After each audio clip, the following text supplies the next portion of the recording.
You got this fantasy in your head about getting out of the life and setting the corporate world on its ear.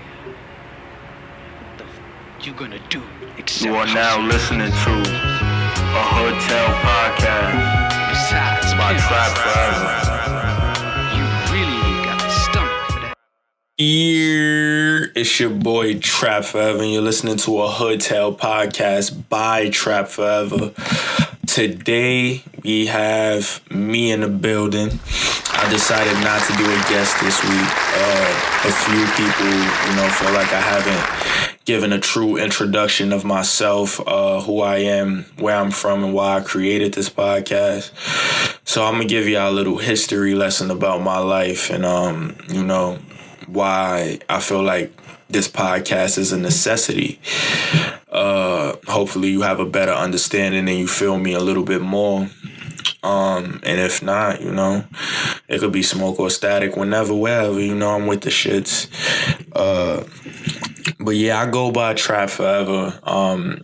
That's my Instagram moniker. That's where I started establishing my own brand, and that's the brand I've been working on ever since. I got that name from an interview I watched a few years back, but it was a sentiment that's preached by a lot of people from the streets that make it up big, and it's more of an ode or a reference to being street smart and utilizing that aspect of your life and being successful in the business or corporate business world. So the same mentality that you would have in the trap or, when it comes to hustling and selling drugs, you could use that to sell t-shirts, to do photography, to climb the corporate ladder, to work on investments, or like shout out to all the Forex people, that whole just taking that trap mentality and using it to build and grow in a sense. So, trap forever. We don't want to remain trapped forever, but we gonna trap, we gonna hustle, we gonna get to it. And that's a forever thing, and that's how we have to live our lives, coming from the hood. So that's, the basis of my name and where I got it from. But personally speaking, I'm from the Bronx. New York. The whole Bronx. Yeah, I was born, I lived in Cortland for a little bit. Shout out to Cortland Projects, all the family that's still there. I lived on Bonner for a little bit. I lived 163rd on the 2 line, Interval. Shout out to everybody over there. I lived on 174 Mount Eden on the 4 line. I lived in Yonkers for a little bit. I got, family. I stayed at niggas' cribs and by 149. I lived in Harlem for a little bit too. Shout out to all my family in Harlem, all my niggas in Harlem. I'm just a New York nigga. I live in Brooklyn now, you feel me? But I represent Uptown. I came from the trenches. Anybody that's from New York know how it go. You know how we get down. You feel me? Really came from that environment. It teaches you a lot from a young age up to when you start hitting your own stride and whatnot. But I grew up, a similar story to a lot of people without parents. Grew up with my grandmother, a lot of me and my siblings and cousins, sleeping head to toe in beds and shit. Like, it wasn't sweet, but it was all love. If you was in them circumstances, you grow close to people. It could be frustrating, but the situations is what the situations is. You feel me? I don't never fuss and complain about it. I don't want no pity party, anything about that.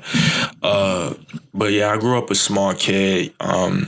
I was always interested in sports, but like most people, strayed away from sports when I got introduced to like smoking weed and shit like that. Chilling on the block, hanging around, a lot of people would say the wrong crowds, this, that, and the third, but people are people. You learn to be genuine and people for who they are, no matter what other people label them as. I know a lot of people would feel me on that.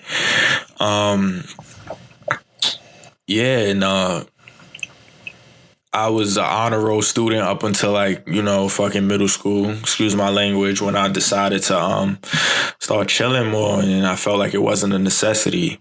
But luckily I surrounded myself around good people. As I got older, I understood building genuine relationships was more than just chilling with people for looks or for being cool and shit. So I surrounded myself with like, people with their head on straight. And now I'm a man now with 3 college degrees, a good job. I do a lot of business on my own, investing. I have a very big entrepreneurial spirit. I push a lot of, good agendas. Like it took a lot to get here. Don't get me wrong. Like there was moments where I felt like I wouldn't end up in this situation. I would end up, dead or in jail, or like wanting to do something that could put me there, you feel me, because of things that happen. But if you have a feeling like that, just know you're not alone in that situation. The environments that we grow up in, especially without parents, without people to show us how to react in situations, or what we should do in under certain scrutiny or under certain circumstances. Growing up without that father figure to teach you lessons, how to treat a girl right, how to not react off of straight emotion when something happens, how to make good judgment calls about people, how to stay focused on certain tasks and discipline in certain areas. It's hard for a lot of people that grow up without those figures in their lives, and we all struggle with it. And some of us make it out and some of us don't. And usually the ones that do make it out, we have survivor's remorse, because a lot of people that you came up with still stuck in them circumstances, or even in worse circumstances because of what happened. Excuse me. And I feel like that's a big thing that I'm learning now. Like, even like I'm not like nowhere near the success level that I want to be, but I still already feel a sense of survivor's remorse, because I see people like that I'm close to, like straining themselves every day, every other day, telling me like, the constant battle with themselves to just keep pushing. And that can make you feel a way like, yo, like that's fucked up that I feel like I'm good and I'm still striving, and I don't feel like, as bad as a lot of people do under that. But that's all government control. That all touches back on systematic oppression. What they did to us post desegregation in the late 70s, early 80s.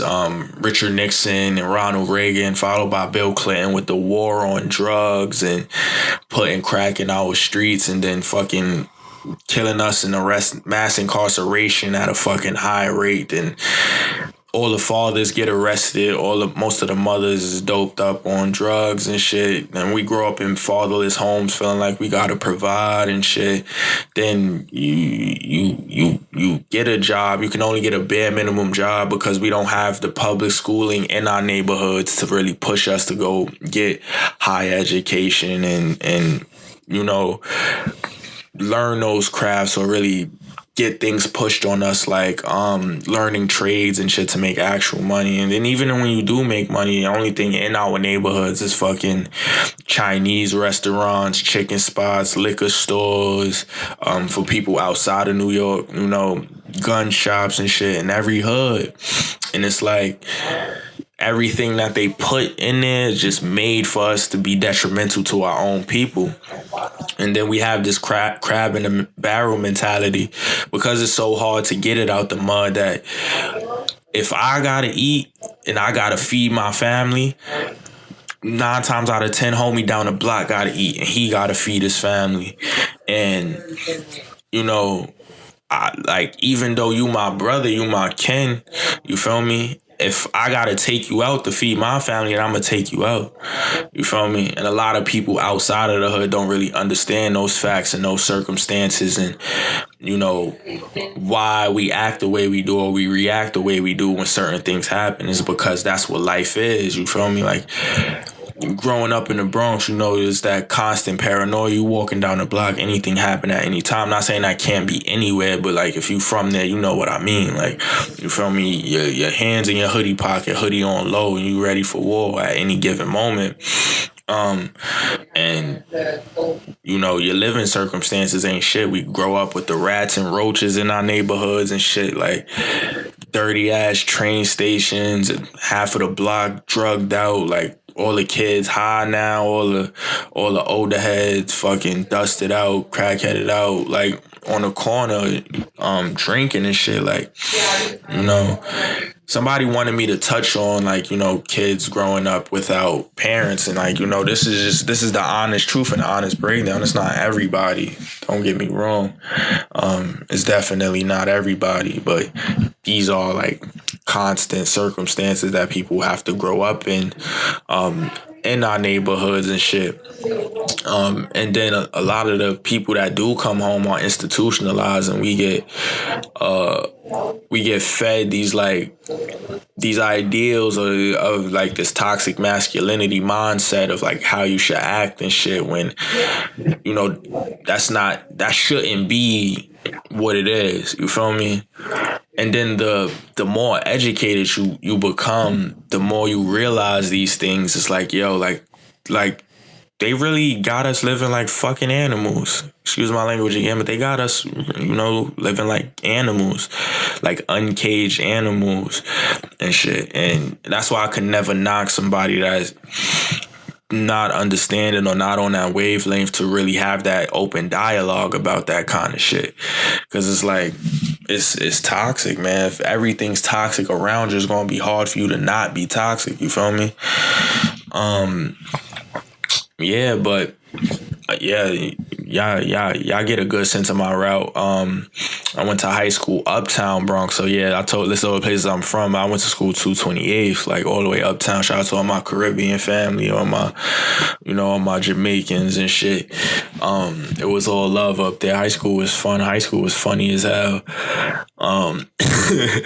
But yeah, I went to high school. Then I knew I wanted to go to college because I knew I was smart. So I didn't want to, like, you know, not do shit with my life. Like, I always knew that I wanted to do something. Like, I wanted ownership. That's something I always wanted since I remember being in elementary school and saying that I wanted to own like a sports shop like Modell's, but I wanted it to be my own shit. Like, I was always pushing the agenda of like black ownership.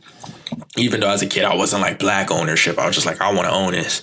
But I knew I wanted to, you know, educate myself, and I knew that they said go to college and do something like, because I didn't just want to go to college and be a liberal arts major. I was like, go to college for something you like. And I got into like street fashion at like 15, 16. Shout out to my boy Traplo Jose, features on us a lot. We really started like going downtown to Soho and shit when Soho was Soho at a young age, and got into it. And I'm like, all right, I'm gonna go to, is there a school for clothes? And they was like, oh, it's the Fashion Institute of Technologies in New York City. And I'm like, oh, I want to go there then. Everybody like, you want to go to a fashion school? I'm like, yeah, I want to go to a fashion school. I applied. They accepted me. Then the lady from Register or whatever called me, and she was like, oh, can you send your information again? We think something went wrong in the system. I'm like, okay. Sent my information. Then they sent me a denial letter and a denial email. I showed my guidance counselor. She was like, yo, I've never seen something like this before. Like, you could probably sue them for, you know, emotional destroyed, I guess would be the right term. And I was like, nah, I'm just not going to go to school. Fuck it. Because I was going through my own personal shit at the time. Yeah, like, you know, fuck it. I was getting evicted at the time. I think I spoke on this on my page before, so it don't even matter. But I was getting evicted at the time, and I was like, yo, like, fuck it, I'm not going to go to school. I was selling a little bit of weed at the time, like, you know what, like, I make money in the streets. Like, I'm not dumb. Like, you feel me? But then one of my close friends was like, yo, like, nah, just come to school with me. I went to school upstate. And I feel like I needed those 2 years. Those 2 years I did upstate at Delha, because I feel like that was the biggest challenge for me mentally. I like really, like, for the first year and a half, I was battling, like, and a lot of people that I fuck with didn't even know, like, I was dealing with like crazy anxiety about the future. I was selling pills at the time in school, and I was taking them occasionally and shit. And it was like trying to cope and then not knowing. It was like a fear of not knowing almost. And I used to have panic attacks, and I would black out sometimes and shit. But outside of that, it was lit. Like, don't get me wrong. It's not like I was in my room sad all the time. But it was lit, you know. I made the most of it. I met some cool people. I learned a lot. I learned about, you know, genuine relationship building. I learned about fake friendships. I learned so much, and I feel like it was a blessing. So I went there for 2 years. Got my associates in business administration. Luckily, the friend that I went to that school with, extremely disciplined man, and he showed me a lot as far as discipline goes, and like how focused you gotta be. Like, if you want to have your fun, at least be focused first. Knock your shit out of the way before you want to go have fun and party. And that's a mentality that I've kept ever since day one, ever since that day or that time. So I did 2 years there, and then I applied to the fashion school again, and I got in. I got in, and I was happy as fuck, because, you know, all of my friends were celebrating getting into their 4-year school. So, you know, it's that anxiety of, you know, like, what am I doing? Like, I know, like, I'm essentially that person out of, you know, my family that is supposed to become something. And a lot of people that's listening to this, you probably feel that pressure too. Like, yo, like, I'm the one that's supposed to be something. You feel me? So I'm like, I got into fashion school.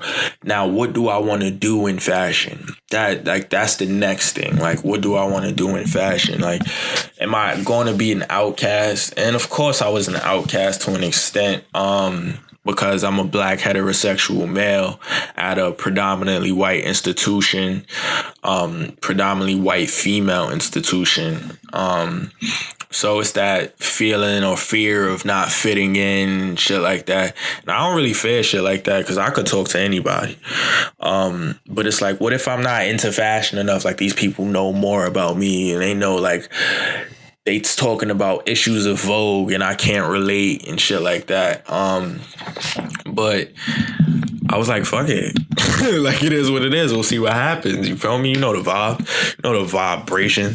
So, yeah, I got to FIT, chilling. I met some dope people, like, when I first got there, trying to figure out, like, you know, what I want to do, what I like, what I don't like. A lot of people watching, you know, and I'm still young at that. I graduated got my first degree at 19. So I'm like, I'm going into this 19 years old, about to turn 20 and shit. I'm like, you know, what do I want to do?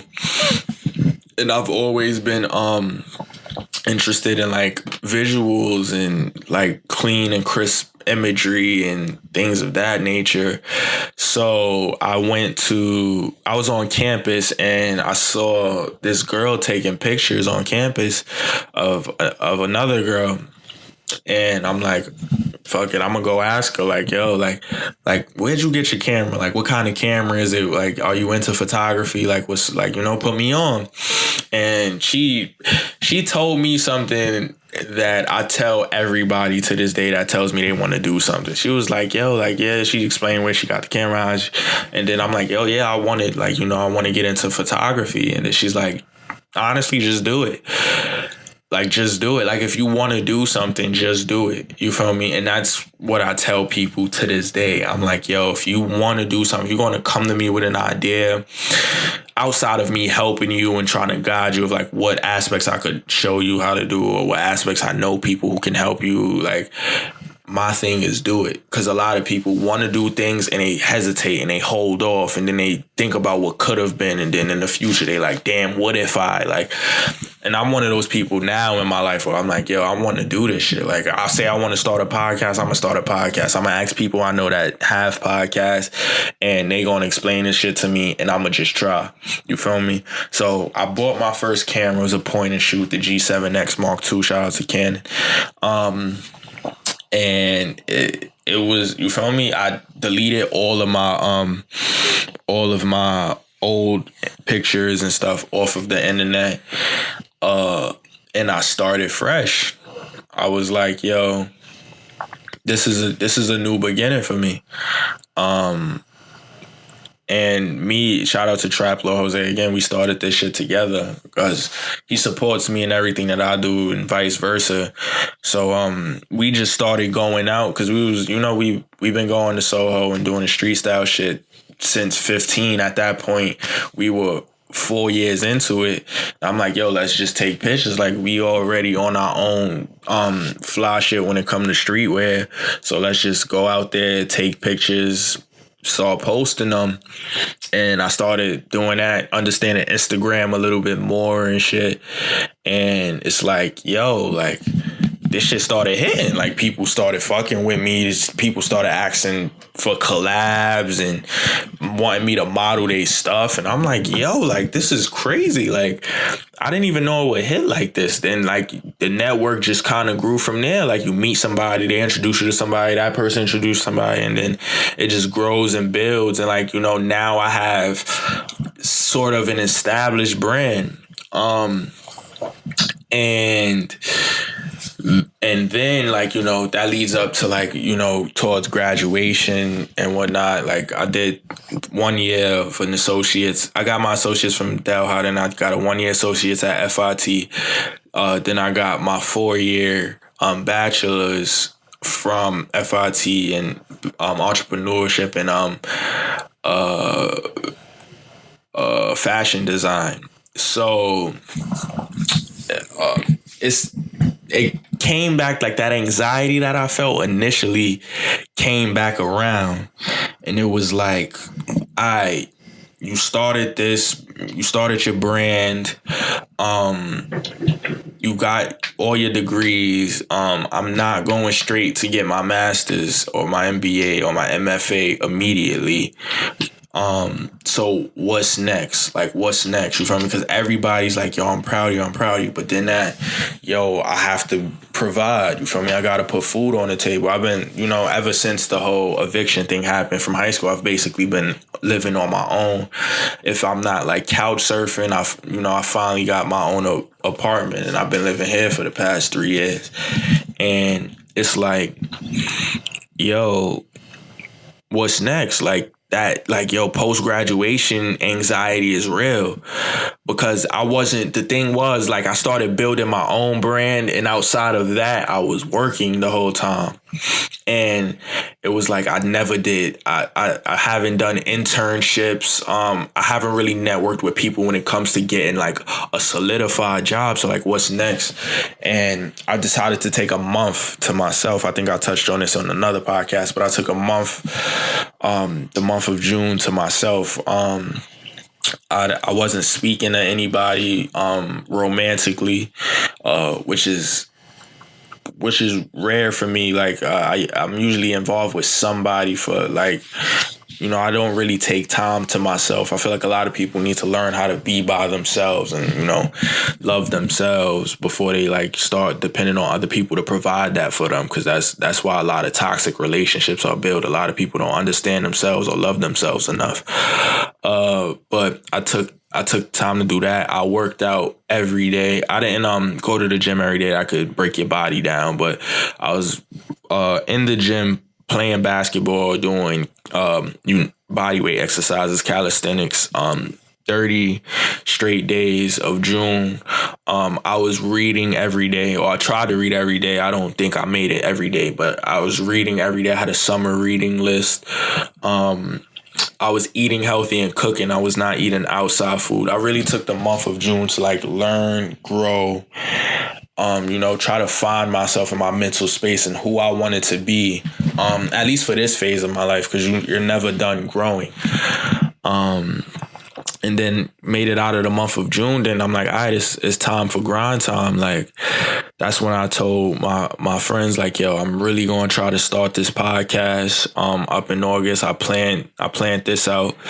I also planned out the return of my photography page because I took some time off. Yeah, any creative knows it's hard to be on it all the time. I know consistent content is big, but is when you consistent all the time, you kind of feel like you're selling yourself a little bit, because creative mind and creating can't create every day.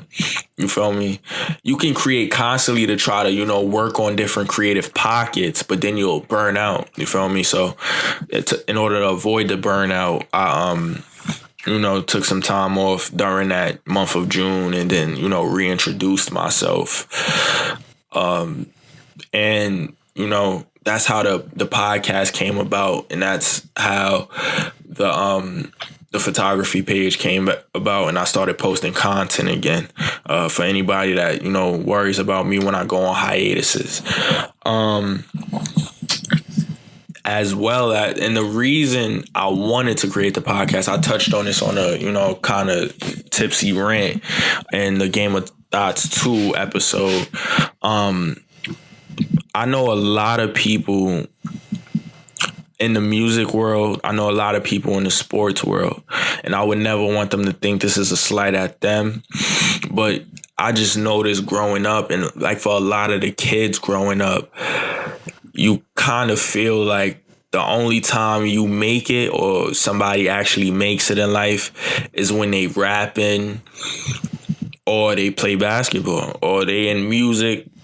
Because everybody not a rapper. A lot of people do this melodic shit now. But when they singing or rapping and they, playing football, basketball, baseball for all my Hispanics, that's what making it is. And that is making it big.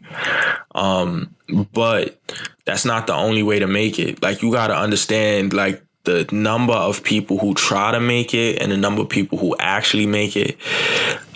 It's listen, more than 90% of the people who play collegiate sports don't make it pro. You feel me? And that's the sad truth. And the NCAA don't pay. And a lot of y'all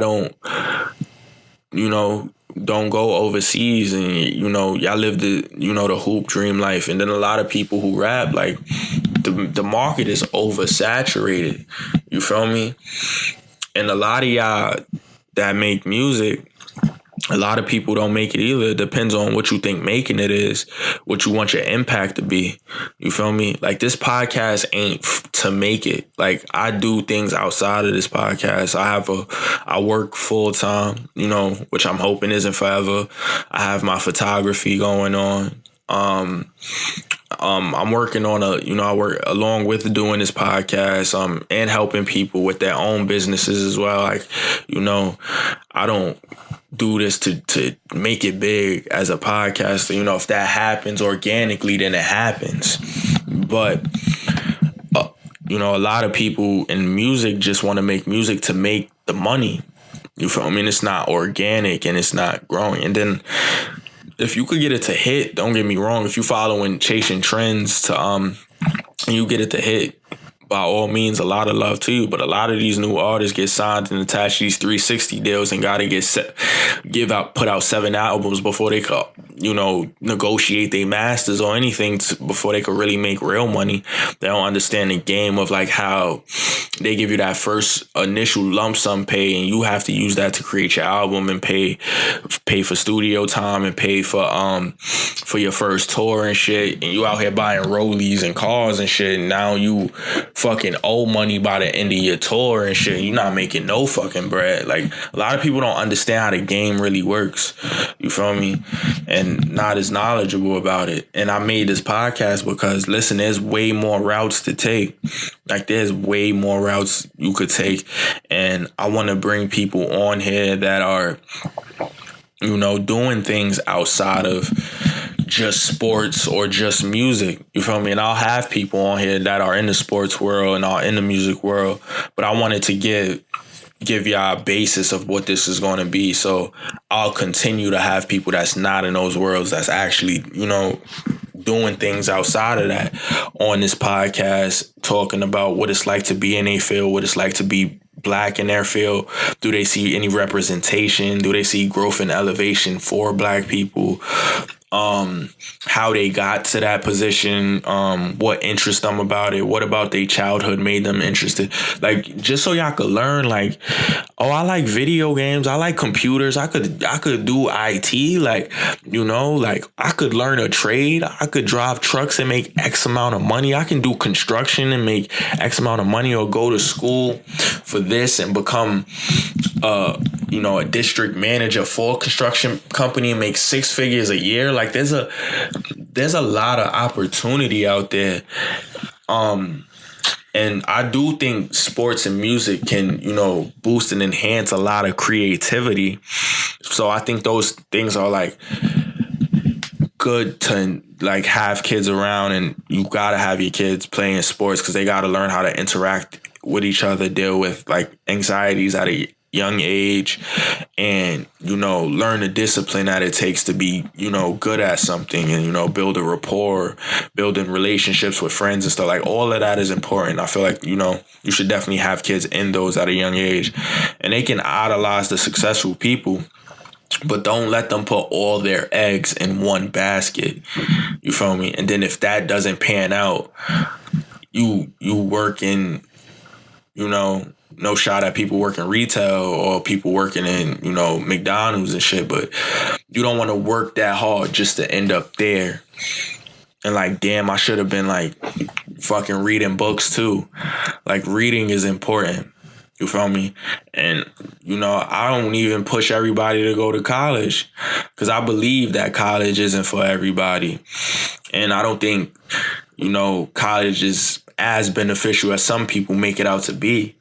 Because if you don't have a set plan or a set goal when it comes to college, and you just get a degree and be lost in the sauce. But at the same time, I don't like people who say college isn't for everybody, this, that, and the third, but don't have a plan. Like, you can't just say that and not be doing shit. Like, my pet peeve is people who don't do anything. Feel me? People that blame everybody else, blame their circumstances, blame their environment, blame everything, and don't do anything. Like, you can't even get up and try. You feel me? Like, don't be one of those people. You feel me? Don't be one of those people. Job, my boss ain't paying me enough. Like, that's what you settle for in life. Like, if you gonna settle for that, then settle for that. Shut up, sit down, be quiet. But shout out to everybody who gets up with a goal, who wakes up with a goal-oriented mindset, have a plan. If your plan is 6 months out, if it's a year out, if you have a 5-year plan, bless your fucking heart, and you wake up and you go chase it. You feel me? A lot of people waiting on something to happen. And some people get lucky and something does happen. But 9 times out of 10, nothing just pops, nothing just falls out of the sky. I'll keep it a buck with you. Nothing falls out of the sky. You feel me? My route wasn't easy, but it wasn't the worst either. You feel me? And I understand everybody has their problems. There's a lot of things I didn't touch on. You feel me? That's, a little personal, too personal to me. I just wanted to say a few things that I feel like people could relate to. I feel like society today, I think we're making great strides, even though the media want to tell you otherwise because they like pushing agendas. Things are scary out here, but our generation is really, extremely entrepreneurial and about, growth and entrepreneurship and building generational wealth and breaking generational curses and things like that. And I feel like that's extremely important. That's extremely important to look back on and hark on, because through all the bullshit that's going on, the bum ass president we got in office, and all the poverty stricken shit we see, and the sad mass shootings that we see repetitively, you feel me? The us killing each other in our own, in our own neighborhoods, and the drug usage and shit. Beyond all that, it's the highest rate of black graduates we've ever seen. It's the highest rate of black unemployment we've ever seen. The highest, the fastest growing rate of black wealth that we've seen since Black Wall Street, before desegregation happened. You feel me? Like, we're making, major strides in life, and I love it. Just don't fall a victim of your environment. Don't fall. Where I just struggled with saying that just now, and I took a long ass pause. But yeah, don't become a victim of your own environment. You feel me? Because we all got angels, we all got demons, and it's hard to battle. But you don't gotta battle that alone. You feel me? You can always reach out to somebody. This is just a, it's a hood tale, because it's tales from people that come from where we come from. You feel me?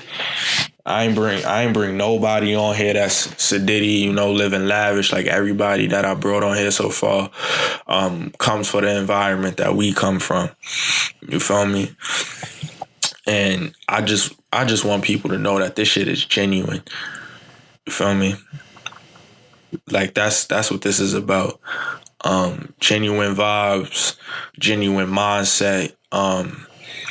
I want to see everybody strive to be better. I want to push this platform so that people understand there's more to life. You feel me?